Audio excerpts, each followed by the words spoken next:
반갑습니다. 8월 첫날, 8월 1일 월요일 새벽 하나님께 올려드립니다. 함께 부르신 곳에서 찬양하시겠습니다.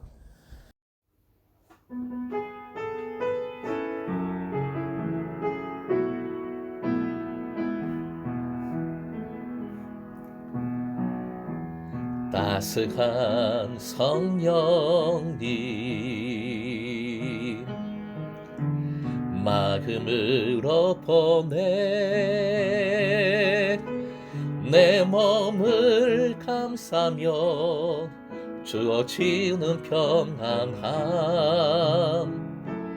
만족함을 느끼네 부르신 곳에서 나는 예배하네 어떤 상황에도 나는 예배하네 부르신 곳에서 나는 예배하네 어떤 상황에도 나는 예배하네.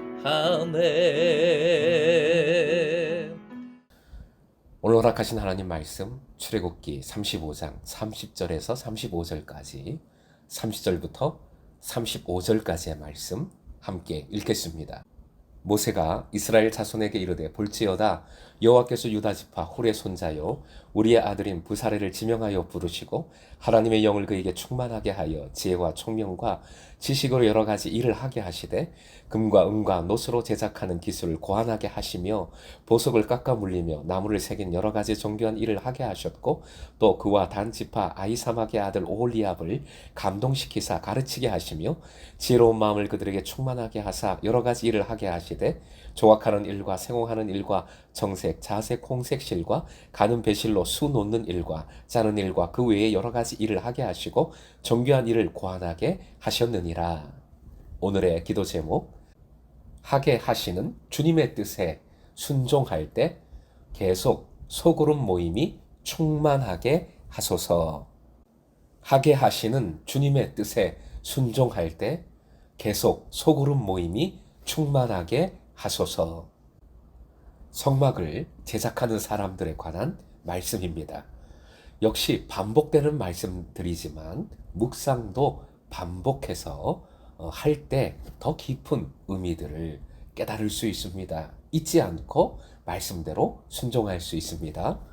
30절 말씀, 모세가 백성 앞에서 공개적으로 부사레를 임명함으로써 그의 지위를 보장해주고 필요한 권위를 인정받을 수 있게 하는 장면입니다.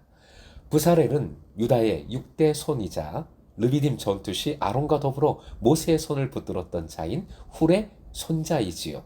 그런 특별한 손재주가 있어서 성막과 기구 제작의 실무 책임자로 임명을 받습니다. 지명하여 부르시고, 화면 보시고 함께요. 지명하여 부르시고, 직역하면 이름에 의해 부르시고인데 히브리인들에게 있어서 이름이란 인격적, 주종적인 관계를 맺는 특별한 매개입니다. 결국 하나님께서 이름으로 부르셨다는 것은 부사렐에 대해 특별한 관계를 맺으셨고 부사렐은 하나님께 전적으로 순종하는 관계인 것을 잘 보여주고 있는 것입니다. 이는 사역자에게 가장 중요한 깨우침을 줍니다. 즉 사역자에게 가장 중요한 것은 기술이나 열심이 아니라 하나님과의 특별한 관계이며 순종이라는 것이지요. 화면 보시고 함께 읽겠습니다. 시작. 사역자에게 가장 중요한 것은 기술이나 열심이 아니라 하나님과의 특별한 관계이며 순종이다. 31절 하나님의 영을 그에게 충만하게 하여 세 가지를 허락해 주십니다. 역시 화면 보시고 함께 읽어볼까요? 시작. 지혜, 창조적이고 독창적인 슬기로움, 총명, 분별력, 지식, 전문적인 지식. 우리가 하나님을 위해 일을 할 때 성령 충만한 가운데 이 세 가지를 가지고 일할 수 있도록 언제나 사모하고 기도해야 하겠습니다. 32절 기술을 고안하게 하시며 라는 표현이 나오죠. 영어 성경 중에는 예술적인 도안을 고안하여 라고 옮기고 있습니다. 한마디로 미적 가치를 뜻합니다. 또한 33절 깎아 물리며 정교한 일 등의 표현이 나오는데 이런 표현들은 고도의 기술을 요하는 작업임을 잘 보여줍니다. 결국 성막과 그 기물들은 아름다움과 기술력이 이 두 가지, 아름다움과 기술력 이 두 가지가 균형을 이루는 작품이었음을 잘 보여줍니다.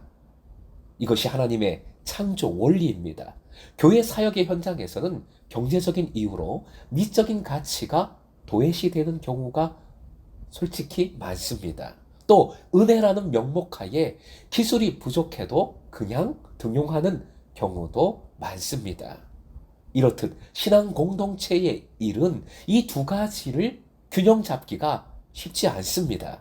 하지만 하나님의 창조 원리, 즉 미적 가치와 기술적 가치가 균형을 이루어야 한다는 원리를 기억하고 이 원리 하에서 슬기롭게 적용해 나간다면 어려워도 이 미적 가치와 기술적 가치가 균형을 이루는 좋은 사역들을 함께 만들어 갈 수 있는 줄로 믿습니다.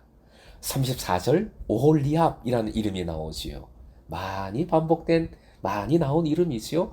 조각가 직조 수놓는 일에 특별한 재주를 지닌 자로서 성막 건축 및 기구 제작 작업에 있어 부사례를 돕는 부책임자로 임명을 받았습니다. 가르치게 하시며 라는 표현이 나옵니다. 가르치게 하시며.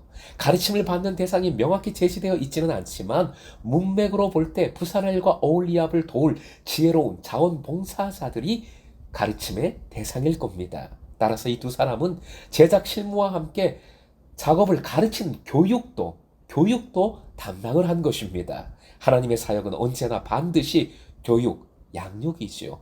양육이 동반됩니다. 그리스도인은 끝까지 가르치고 가르침을 받아야 합니다. 제자 되고 제자 삼아야 합니다. 그것이 제자도의 핵심입니다. 그리고 이의 실천을 위해 우리는 좀 더 구체적인 발걸음을 내디뎠습니다.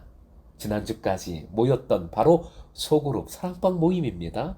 앞으로도 모일 것인데 리더는 소그룹원들의 양육에 초점을 맞추고 그래서 반드시 또 다른 리더를 세워 나가야 합니다. 소그룹원들의 신앙적인 성숙도가 계속 올라갈 수 있도록 높아질 수 있도록 가르쳐야 하는 것이지요. 물론 가르치지 말고 나눠라, 격려하라.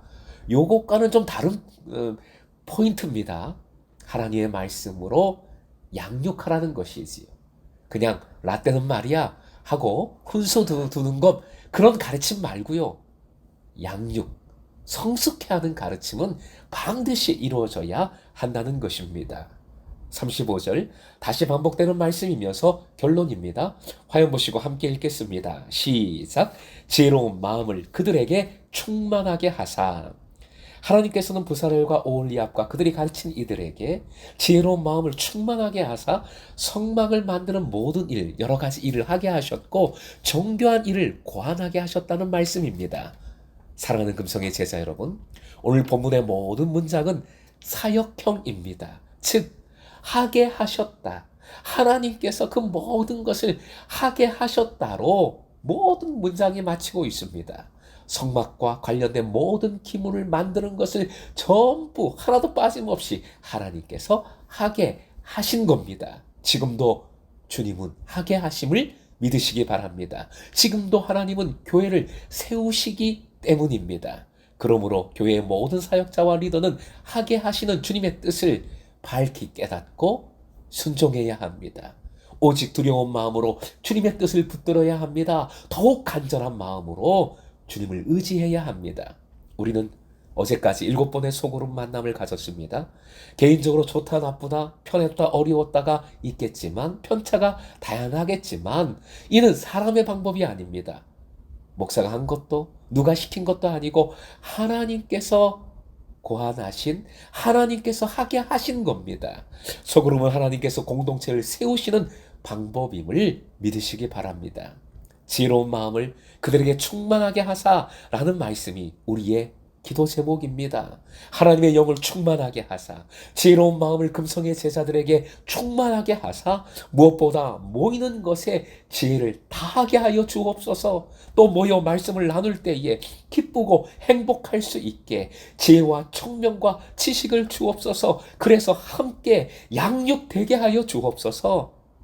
금성의 제자들 모두가 소그룹을 통해 새롭게 힘 얻기를, 양육으로 성숙해지고 새로운 리더가 세워지고 새로운 영혼이 소그룹에 찾아오는 역동적인 공동체, 살아있는 교회가 될 수 있기를, 그래서 공동체가 행복해지고 그 한 사람 한 사람이 행복한 신앙생활을 해 나갈 수 있기를 주님의 이름으로 축원드립니다.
네.